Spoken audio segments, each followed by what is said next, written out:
Something I recently told a group of friends was I write a lot of words, but it's more than that. I love teaching and creating content, and I do it across a number of platforms, from my own websites to YouTube to multiple podcasts. And something that I would love is to have all of my content aggregated in one place. So if someone visits my personal website, say casabona.org, they could see everything I've done across a bunch of platforms, all of the content I've created in one place.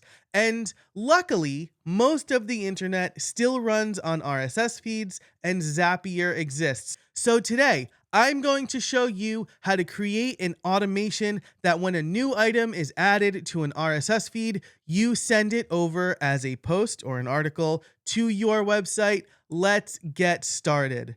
Hey everybody, my name's Joe Casabona, and my toxic trait is automating everything I possibly can. But today I'm going to show you a relatively simple automation. The ingredients you need for this are an RSS feed and a website that you can send posts to.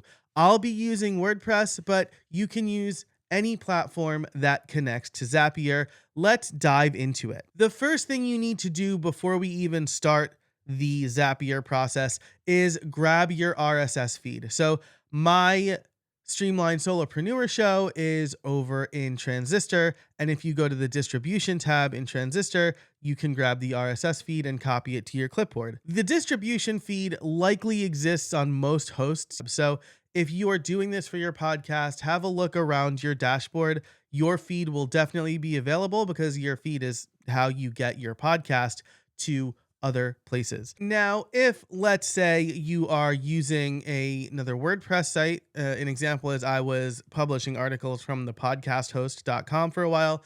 They used WordPress. You would need to know the RSS feed for the WordPress site. In most cases, that's going to be the URL / the word feed. So in my case, it would be casabona.org/feed or streamlinesolopreneur.com/feed, thepodcasthost.com/feed. And it's likely going to be similar again on other platforms like Wix or Squarespace. There's probably some feed that you can get, some RSS feed that you can get, and you just have to poke around the platform a little bit. Or you can likely ask Google or ChatGPT what the RSS feed format for a specific platform is. Now, once you have that RSS feed, you are going to create the Zap. So over here in Zapier, there are a couple of ways you can do it. You can ask Copilot to do it for you. I'm going to skip right to just creating the Zap manually so you can see how the entire process works. So first I'm going to click trigger.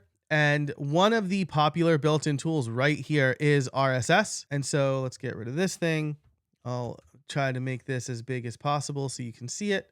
And so the app is RSS by Zapier. The item is new item in feed. This is, again, the trigger. So the trigger is the event that kicks off the entire automation. And on Zapier, you can choose new item in feed or new item in multiple feeds. I haven't used a new item in multiple feeds in a while. It did get a little bit inconsistent, probably because I was cross-posting in multiple places. So I like to do new item in feed. This also gives me a little bit more control over how the RSS item is displayed on my website. So new item in feed, I'll click continue, and then I'll put the feed URL right here. This is a public feed, so it doesn't need a username or password. And I'm going to go with the recommendation for what triggers a new feed item, different GUID or URL. These other two can lead to inconsistent or unpredictable behavior. So this is going to be the different GUID. We can trust that every post on a single RSS feed will get a unique GUID. All right, so we'll test the trigger now, and it grabbed a few. So this is perfect. The Productivity Tools Draft is the latest episode that is published on this feed as I am recording this video, so we'll go with that one. And then the next thing we want to do is I want to send this over to my WordPress site. So I'm going to type in WordPress here. So the app is WordPress. I have already connected my WordPress site to it, I believe. I can select the account here. But First, the action event is create post, and then we'll set up the account. So you do see I have 2 accounts here already. If we did want to connect another account, I can connect new account. It'll take me to a tab where I need to put in the base URL, username, and password, and then connect to the WordPress site.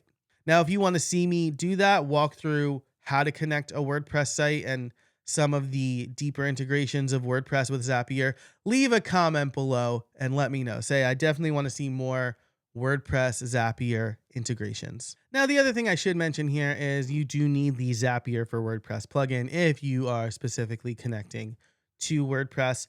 But again, if you want to see more of that, let me know in the comments, and I'm happy to do an entire video on working with WordPress within Zapier. So we have the trigger, new item in RSS feed. We have the action, create post. So we'll continue here. The post type value will be posts. I want this to essentially be a blog post. The title is going to match the episode title. We'll make the content the description. We'll make the excerpt the description as well. No password. I want myself to be the author. I have a few people on the site, my VA and stuff mostly. We don't need featured media. We don't need to set any of these things up. The category is going to be Streamlined Solopreneur Podcast. So Streamlined Solopreneur Podcast right here. The status will match the pub date. Okay, and with that, we are ready to send this over. So I'll click continue. We are going to test the step and see if it works. All right, and it was sent over. We got a post ID. Now, if I go and check it on my WordPress site, and we do have a newly created post. Now, this is great if you just want to send one post from an RSS feed to another with WordPress. I actually have a bigger need than that. What I want to do is redirect people to the actual canonical URL. So if someone clicks from my feed on the podcast or a YouTube video, I want them to go directly to that source, not a copy of it on casabona.org. Unfortunately, Zapier doesn't natively support the ability to do that. You would need to write a lot of custom JSON or webhook requests. And my friends, I just spent the last half hour trying to do that for this video, and I've decided that it's just not worth it. So if you want to send custom data, metadata to WordPress, how do you do it? There are a couple of ways. There are WordPress plugins, premium plugins like WP Hooks or Zapier integration for WordPress. Those plugins are fine. But if you want to do that, I would actually recommend you use make.com. Now, in a lot of cases, I think make.com is more complicated, a little bit harder to test. It is a lot cheaper than Zapier, but I think bang for your buck, Zapier is better.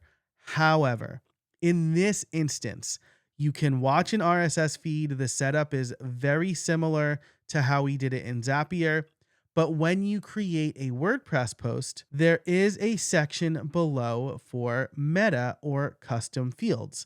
You would need to know the name of the custom field and the value, but this works perfectly. I actually do have this set up for my RSS feeds because the redirect is so important to me.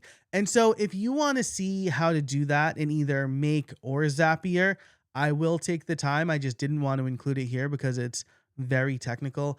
I'm happy to do that. Leave a comment below and let me know. But as for this video, that's it. We have sent an RSS feed item over to our WordPress site. And so if you do just want to have like a copy of your content somewhere, that's a great use case. For me, I needed something a little bit more complicated. And so make.com is better for that. Again, if you want to see it, leave a comment below. Thanks so much for watching this video. And until next time, I hope you find some space in your week.